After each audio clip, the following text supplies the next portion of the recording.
Hello বন্ধুরা, আমি বানাবো আজ জলপাইয়ের আচার। তার জন্য নিয়ে নিলাম ধনে 1.5 চামচ,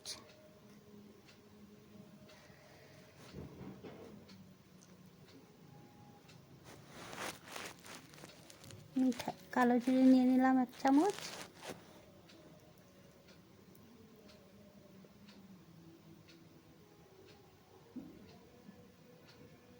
মিঠা জিরে নিয়ে নিলাম 1.5 চামচ, গোটা জিরে নিয়ে নিলাম 1.5 চামচ, সর্ষে নিয়ে নিলাম 2 চামচ, চামচটা বড় সাইজের। এখন সব কিছু শুকনো খোলায় ভেজে নেব।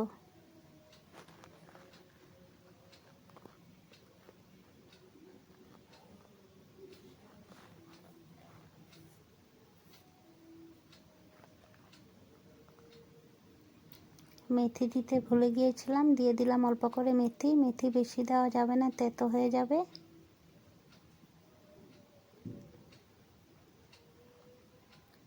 এখন সরষের তেলটা গরম করে নেব।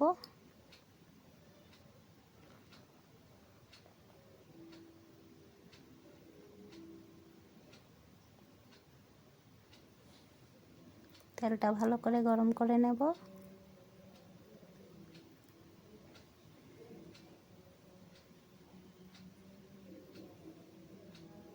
কাঁচা গন্ধ না যাওয়া পর্যন্ত গরম করব তেলটা।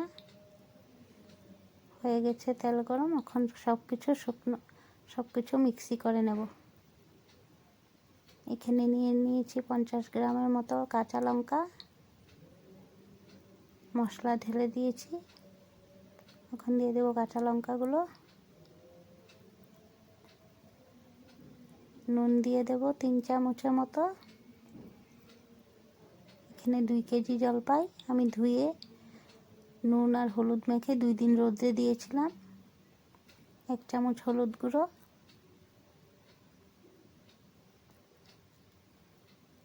কাশ্মীরি রেড চিলি পাউডার ছোট প্যাকেটে 1 প্যাকেট দিয়েছি, আর ভিনিগার দিয়ে দেব 2 হাতা। ভিনিগার দিলে অনেক দিন রেখে খাওয়া যায়, আচারটা খারাপ হয় না। এখন দিয়ে দেব সরষের তেল, ঠান্ডা করে নিয়েছি তেলটা। সব কিছু একসাথে মিশিয়ে নেব।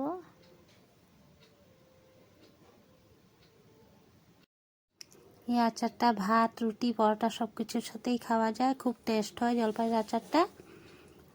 এটা অনেক দিন রেখে খাওয়া যায়, যেহেতু আমি ভিনিগার দিয়েছি অনেক দিন রাখা যাবে। আমার ভিডিওগুলো যদি তোমাদের ভালো লাগে তাহলে আমার পেজটাকে ফলো দিয়ে আমার পাশে থেকো। থ্যাংক ইউ সম্পূর্ণ ভিডিওটা দেখার জন্য। Thank you for watching. সবাই ভালো থেকো, সুস্থ থেকো।